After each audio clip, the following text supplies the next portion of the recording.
ulama su itu memang ada. Ada yang menghina nabi, seorang ulama, akan tapi menghina nabinya sendiri. Nah, gimana kiat sebagai pemuda agar tidak mengikuti ulama demikian? Kan sekarang ulama itu amat banyak. Dikatakan dalam hadis bahwasanya akan datang suatu zaman yaitu ulama-ulama, akan tapi ulama ini membawa kepada kesesatan. Seperti itu. Ya begini ya, kita harus punya standarisasi ulama yang bisa dipakai panutan ya. Pertama, kita melihat zahir. Karena menghukumi sesuatu itu tidak bisa secara batin. Tiap orang itu mempunyai mata. Ini mata maksudnya ain. Ya, ainun. Nah, ainun ini ya bisa dipakai memandang. Maka ini bisa melihat. Betul kan? Ini fulan bin fulan kita lihat. Maksudnya kita lihat juga, kita dengar apa yang dikatakan.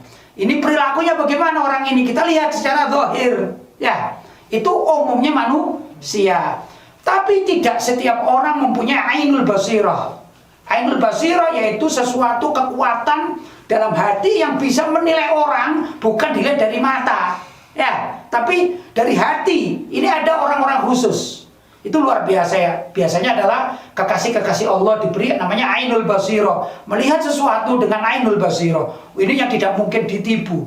Tapi kalau mata telanjang ini maksudnya itu bisa ditipu. Tapi yang namanya Islam itu yahkum bil zahir. Islam itu menghukumi secara zahir. Untuk batin adalah urusan dia dengan Allah Subhanahu wa taala. Nah, kita sebagai masyarakat, maka kita lihat untuk standarisasi mana yang bisa dianut di dalam pendidikan agama. Kita lihat tokoh-tokoh atau ulama-ulama itu paling tidak secara mata telanjang kita lihat bagus apa tidak, tindak tanduknya, ucapannya kita dengarkan enak apa tidak, menghina nabi atau tidak, menghina syariat atau tidak, bertentangan dengan hukum yang sudah dipahami masyarakat umum atau tidak. Begitu tuh standar.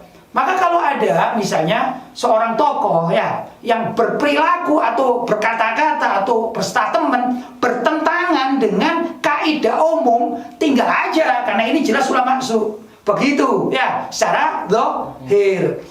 Tapi kalau kita melihat ada ulama-ulama yang di dalam penyampaian keagamaannya atau ilmunya ini sesuai dengan Al-Quran, dengan hadis Nabi, dengan pendidikan ajaran yang dulu pernah diterangkan oleh orang-orang tua kita, juga khususnya ulama-ulama salaf terdahulu, kok sesuai, maka pegang ini. Karena apa? Dia bisa menempatkan dirinya di depan masyarakat dengan tidak bertentangan dengan kaidah umum, yang kaidah umum itu sudah dipahami kebenarannya oleh masyarakat. Contoh misalnya, Nabi Muhammad itu kan orang yang dilahirkan secara sempurna. Ya dah, itu siapapun umat Islam akan mengatakan demikian dan meyakini. Maka kalau ada orang mengatakan bahwa Nabi Muhammad itu dilahirkan cacat atau rembes misalnya, atau dan lain sebagainya, buruk dan itu, ini jelas bertentangan dengan kaidah umum. Jangankan ulama yang benar-benar faham tentang Nabi Muhammad, orang awam aja marah kan.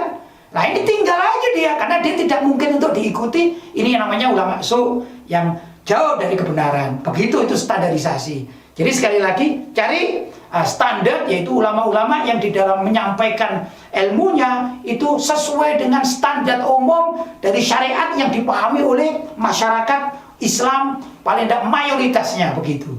Jelas ya? Jelas.